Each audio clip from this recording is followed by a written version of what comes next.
దుఃఖకరమైన ప్రకరణం 1. హైస్కూల్లో వేరువేరు సమయాల్లో నాకు 2 స్నేహితులు ఉండేవాళ్ళు. వారిలో ఒకడితో మైత్రి ఎక్కువ కాలం సాగలేదు. నేను మాత్రం ఆ మిత్రుణ్ణి పరిచయించలేదు. మరొకనితో నేను స్నేహంగా ఉండటం ఇష్టం లేక అతడు నన్ను వదిలివేశాడు. ఇక రెండో వానితో స్నేహం చాలా కాలం సాగింది. అది ఎంతో దుఃఖకరమైన ప్రకరణంగా మారింది. అతన్ని సంస్కరించాలనే భావంతో నేను అతనితో స్నేహం చేశాను. అతడు మొదట మా రెండో అన్నయ్యకు మిత్రుడు. వాళ్ళిద్దరూ సహాధ్యాయులు. అతనిలో కొన్ని దోషాలు ఉన్నాయి, అవి నాకు తెలుసు. అయినా అతడు విశ్వసనీయుడనే భావించాను. మా అమ్మ, పెద్దన్నయ్య, నా భార్య కూడా ఈ చెడు సహవాసం వద్దని హెచ్చరించారు.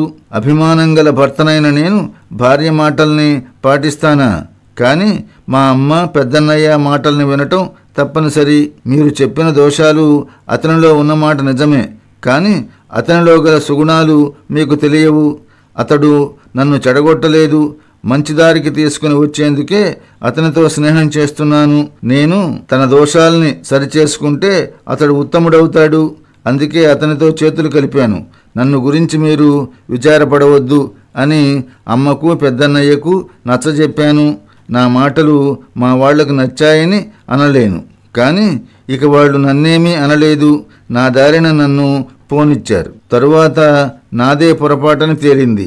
ఇతరుల్ని సంస్కరించటం కోసం మరీ లోతుకు పోకూడదని గ్రహించాను. స్నేహంలో అద్వైత భావం ఉంటుంది. సమాన గుణాలు కలిగిన వారి స్నేహమే శోభిస్తుంది, నిలుస్తుంది. మిత్రుల ప్రభావం ఒకరిపై మరొకరిది తప్పక పడుతుంది. అందువల్ల స్నేహితుల్ని సంస్కరించడం కష్టం. అసలు అతి స్నేహం పనికిరాదని నా అభిప్రాయం. సామాన్యంగా మనిషి సుగుణాల కంటే దుర్గుణాలనే త్వరగా గ్రహిస్తాడు.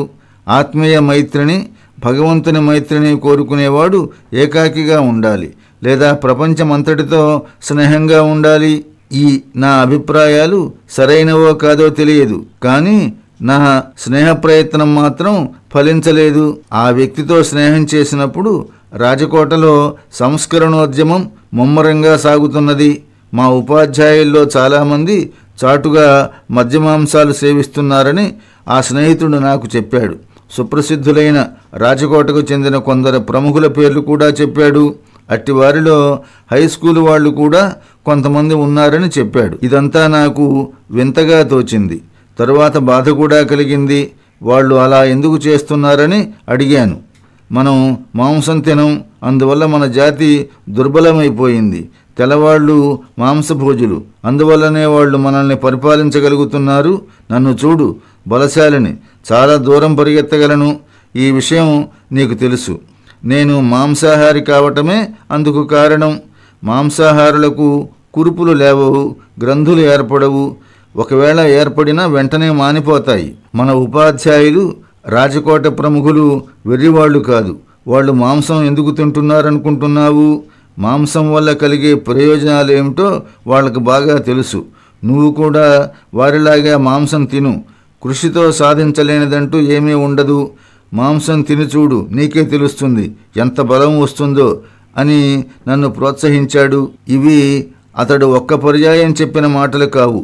అనేక పర్యాయాలు, సమయాన్ని, సందర్భాన్ని బట్టి అతడు చెప్పిన మాటల సారం. మా రెండో అన్నయ్య ఇదివరకే అతని మాటల్లో పడిపోయాడు. పైగా ఆ స్నేహితుని వాదనను సమర్థించాడు కూడా. ఆ మిత్రుని ముందు, మా రెండో అన్నయ్య ముందు నేను దోమ వంటి వాణ్ణి. వాళ్ళిద్దరూ బలిష్ఠులు, దృఢగాత్రులు. నా స్నేహితుని పరాక్రమం చూసి నివ్వెరపోయాను. ఎంత దూరమైనా సరే రివ్వున పరిగెత్తగలడు. ఎత్తు మరియు దూరం దూకటంలో అతడు మేటి. ఎన్ని దెబ్బలు కొట్టినా కిమ్మనడు, సహిస్తాడు. తరచుగా తన పరాక్రమాన్ని నా ముందు ప్రదర్శిస్తూ ఉండేవాడు. తనకు లేని శక్తులు ఇతరుల్లో చూసి మనిషి ఆశ్చర్యపడటం సహజం. అందువల్ల నేను అతగాణ్ణి చూసి ఆశ్చర్యపడేవాణ్ణి. అతని వలె బలశాలి కావాలని ఆశ నాకు కలిగింది. నేను దూకలేను, పరిగెత్తలేను. అతనిలా దూకాలి, పరిగెత్తాలి అనే కోరిక నాకు కలిగింది. నేను పిరికివాణ్ణి. దొంగలన్నా, దయ్యాలన్నా, తేళ్లన్నా, పాములన్నా నాకు భయం. రాత్రిళ్ళు గడప దాటాలంటే భయం. చీకట్లో ఎక్కడికి పోలేను. ఒక దిక్కు నుండి దయ్యాలు వచ్చి మింగివేస్తాయని, మరో దిక్కు నుండి పాములు వచ్చి కరిచివేస్తాయని భయం వేసేది. గదిలో దీపం లేకుండా పడుకోలేను. నా పక్కనే పడుకున్న నిద్రిస్తున్న యవ్వన దశలోనున్న నా భార్యకు నా భయం గురించి ఎలా చెప్పను? నాకంటే ఆమెకు ధైర్యం ఎక్కువ అని నాకు తెలుసు. నాలో నేను సిగ్గుపడ్డాను. ఆమెకు పాములన్నా దయ్యాలన్నా భయం లేదు. చీకట్లో ఎక్కడికైనా నిర్భయంగా వెళుతుంది. ఈ విషయాలన్నీ నా స్నేహితుడికి తెలుసు. పాముల్ని చేత్తో పట్టుకొని ఆడిస్తా, దొంగల్ని తరిమి కొడతా, దయ్యాల్ని లెక్క చేయను అంటూ ఉండేవాడు. అదంతా మాంసాహార ప్రతాపమేనని తేల్చేవాడు. ఆ రోజుల్లో నర్మద కవి వ్రాసిన గుజరాతీ పాట పిల్లలంతా పాడుతూ ఉండేవారు. అంగ్రేజో రాజ్యకరే దేశీ రహే దబాయి, దేశీ రహే దబాయి జోనే బేనాం శరీర్ భాయి, పేలో పాంచ్ హాత్ పూరో పూరో పాంచ్సేనే. దేశీయులను దద్దమ్మలుగా చేసి ఆంగ్లేయులు రాజ్యం చేస్తున్నారు. ఇద్దరి శరీరాల్ని పరికించి చూడు. మన 500 మందికి 5 అడుగులు ఆంగ్లేయుడు ఒక్కడు చాలు. వీటన్నిటి ప్రభావం నా మీద పడింది. మాంసాహారం మంచిదని, అది నాకు బలం చేకూర్చి వీరుణ్ణి చేస్తుందని, దేశ ప్రజలంతా మాంసం తింటే తెల్లవాళ్లను జయించవచ్చుననే విశ్వాసం నాకు కలిగింది. మాంసం తినటానికి ముహూర్తం నిర్ణయమైంది. అది రహస్యంగా జరగాలి అనే నిర్ణయానికి వచ్చాం. గాంధీ కుటుంబాల వారిది వైష్ణవ సాంప్రదాయం. మా తల్లిదండ్రులు పరమ వైష్ణవులు. వాళ్ళు ప్రతిరోజు దేవాలయానికి వెళతారు. మా కుటుంబం కోసం ప్రత్యేకించి దేవాలయాలు ఉన్నాయి. గుజరాత్లో జైన సాంప్రదాయాలు ఎక్కువ. ప్రతి చోట ప్రతి విషయంలో ఆ సాంప్రదాయ ఆధిక్యత మెండు. జైనులు వైష్ణవులు మాంసభక్షణకు పూర్తిగా వ్యతిరేకులు. అంతటి మాంస వ్యతిరేకత హిందూ దేశంలో కానీ మరో దేశంలో కానీ గల ఇతర సాంప్రదాయాల వాళ్లకు లేదనే చెప్పవచ్చు. ఇది పుట్టుకతో వచ్చిన సాంప్రదాయ సంస్కారం. నేను నా తల్లిదండ్రుల పరమ భక్తుణ్ణి. నేను మాంసం తిన్నానని తెలిస్తే వాళ్ల స్థితి ఏమవుతుందో నాకు తెలుసు. అప్పటికే సత్యనిరతి నాలో అధికంగా ఉన్నది.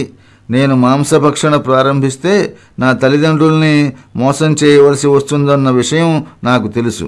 అట్టి స్థితిలో మాంసం తినటం ఎంత భయంకరమైన విషయమో వేరే చెప్పనక్కర్లేదు. కానీ నా మనస్సంతా సంస్కార దీక్ష మీద కేంద్రీకృతమై ఉన్నది. నేను మాంసం తింటున్నది రుచి కోసం కాదు. మాంసం రుచిగా ఉంటుందని నాకు తెలియదు. నాకు బలం కావాలి, పరాక్రమం కావాలి. నా దేశ ప్రజలంతా పరాక్రమవంతులు కావాలి. అప్పుడు తెల్లవాళ్లను జయించి హిందూ దేశాన్ని స్వతంత్రం చేయవచ్చు. ఇదే నా కోరిక. స్వరాజ్యం అన్న శబ్దం అప్పటికి నా చెవిన పడలేదు. కానీ స్వాతంత్రం అంటే ఏమిటో నాకు తెలుసు. సంస్కారపు పిచ్చి నన్ను అంధుణ్ణి చేసింది. రహస్యంగా మాంసభక్షణం చేసి తల్లిదండ్రులకు ఈ విషయం తెలియనీయకుండా రహస్యంగా ఉంచాలి. ఇలా చేయటం సత్యపథాన్నుండి తొలగటం కాదనే నమ్మకం నాకు కలిగింది.